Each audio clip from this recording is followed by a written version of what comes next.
Hello，大家好，賢仔啊！咁首先嚟緊馬年呢，就祝大家身體健康，咁啊馬年贏多啲啦。咁我哋就比一場啦，咁啊揾到場心水，覺得幾好嘅呢隻馬，絕對係 Win 上未龍啊！咁就揀到呢場2月19號沙田賽日嘅賽事，第二班1600米第六場馬連杯，揀咗呢隻11號嘅喜尊龍嘅。咁呢隻喜尊龍呢，我相信到時候其實應該一定係大熱門噶啦。咁就索性搏 Win 啦，我估希望臨場都有翻4倍得唔得？俾翻4倍5倍買個 Win 啦。因為呢隻喜尊龍呢，初初嘅時候呢，就跑開1400米嘅1400-1200啦。咁佢一直俾人個詬病就係1600米夠唔夠跑啊？唔好講我為320、340一場次，已經一再證明咗佢跑1600係冇問題嘅。咁呢一場喜尊龍對上瑞聖人新太陽勇士啦，我哋可以睇一睇嘅。咁啊，淨係睇末段啦。其實末段呢個位呢，同埋潮州精神有少少喺度玩碰碰車㗎啦。喺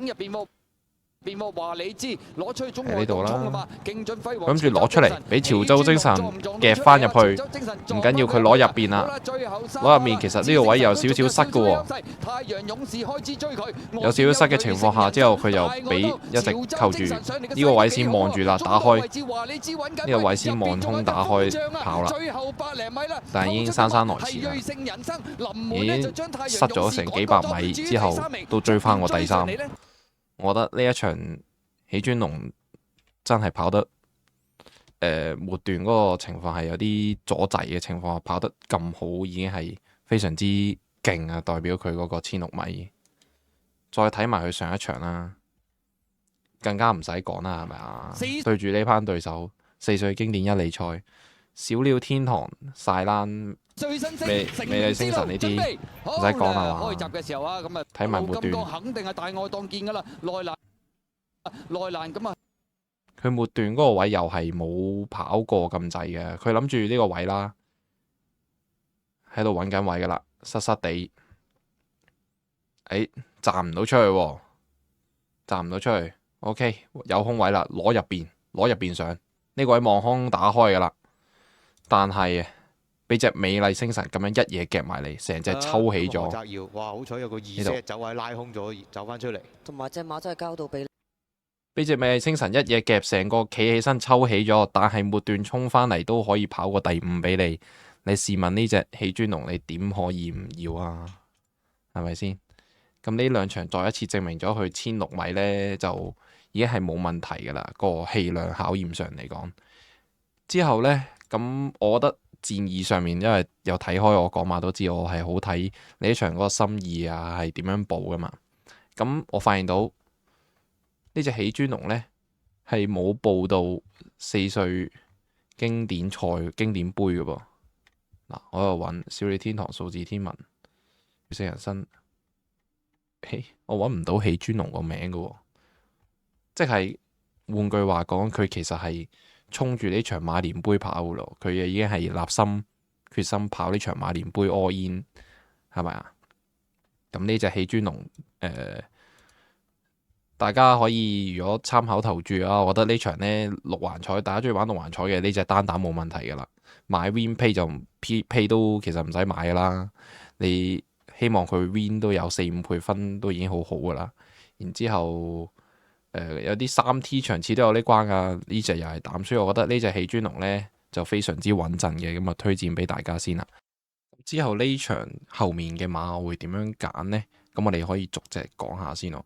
咁首先永遠美麗，我覺得我係會生嘅呢一隻。佢已經冇乜狀態㗎啦，呢隻7歲少少老嘅馬啦。近呢兩戰呢個6隻馬跑第5，其實你同跑第尾冇乜分別啦。咁同埋3-4-1場次呢場嘅第5，其實都有少少係大家人氣我取嘅第5啦。其實都係落後4個馬位翻嚟喎，呢個第5。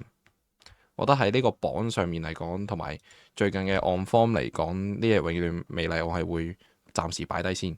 咁之後就係呢隻包裝復星，我都係會擺低嘅。受傷患問題影響啦，應該仲未搞翻掂。你睇下，一直冇游水啊，缺貨缺游水。上一場都少少大敗，冇乜嘢睇。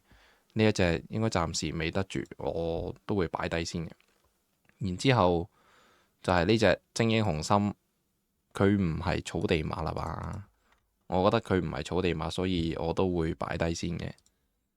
再之後講啦，就係呢隻澳遊武士，呢隻澳遊武士我自己都會擺低嘅。喺近呢三仗呢，輸近差唔多成30幾個馬位之後，我覺得佢應該係有少少狀態有少少問題嘅，因為佢最近一場11月30號跑完梁家俊呢場之後呢，佢中間係呢度缺咗好耐游水，冇游過水喎。我覺得呢隻馬健康上面應該係有啲問題，因為我有翻查翻佢後面嗰啲操練啊，其實佢咁耐都有試過唔游水，但係頂盡1個禮拜左右，但係佢呢個係差唔多大半個月冇游過水喎，仲要近排出翻嚟試呢課習呢，其實我覺得係試得唔好嘅，我自己覺得咁啊，快速同大家睇埋啦，佢末段嗰個走勢啦。分別依家係大五啦。最後佢係要俾嘅喎，佢呢個分疆澳遊武士就上嚟挑戰下隻正極喎。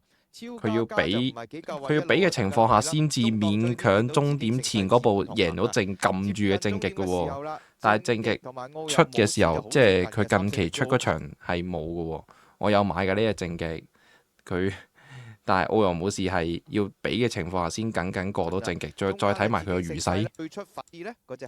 同一紮馬翻嚟喎，同一紮1200米馬一齊翻嚟喎，所以我覺得澳遊武士呢個狀態唔係幾好，我會擺低嘅。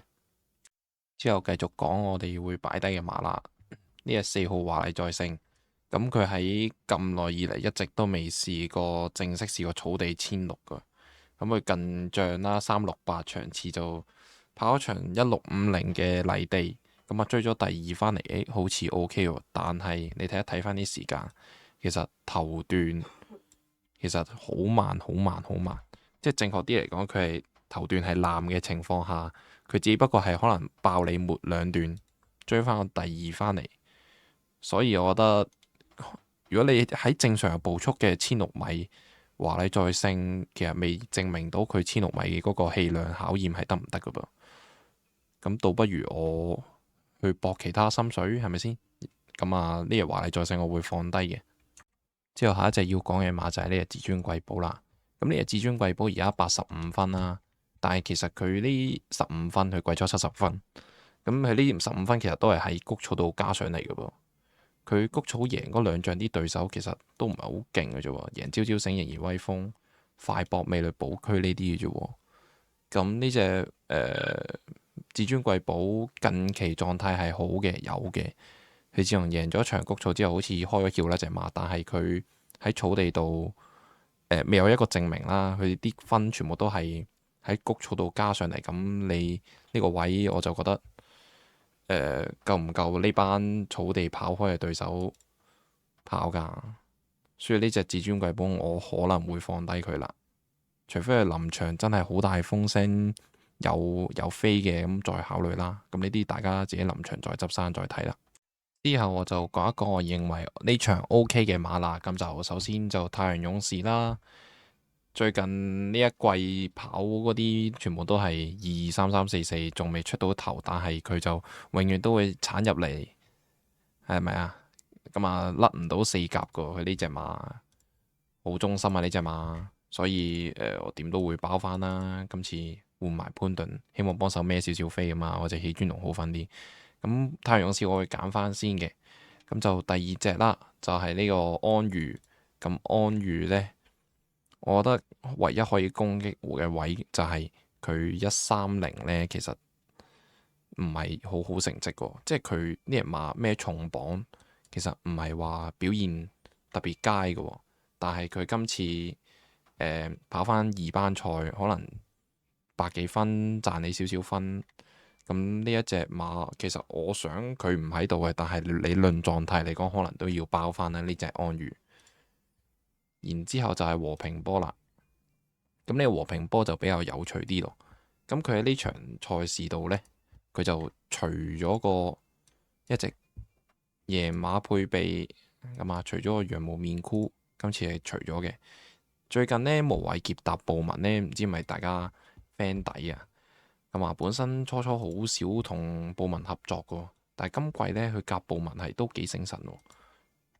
咁啊，佢拍布文俾布文嘅馬全部都係似係想搏嘅馬匹嚟嘅噃，係咪啊？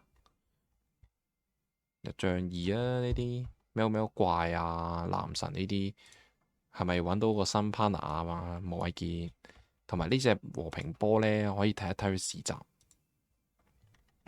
係嘛？都由布文主試嘅噃。